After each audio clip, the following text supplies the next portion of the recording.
Marisol, en esta fecha tan importante para nosotros, que son el 54 aniversario de la fundación de la radio, queremos testimoniar a través de tu actividad artística, a través de este obsequio,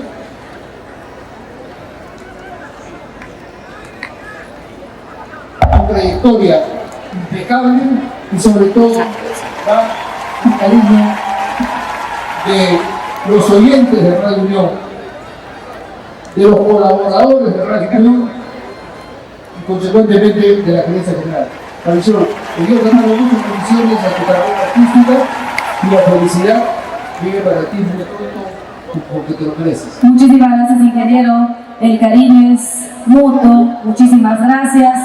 Gracias, esto se lo dedico a ustedes. Gracias, papá Dios, por seguirme dando voz para cantar al público peruano y por respaldarme cada uno de ustedes. Gracias por venir.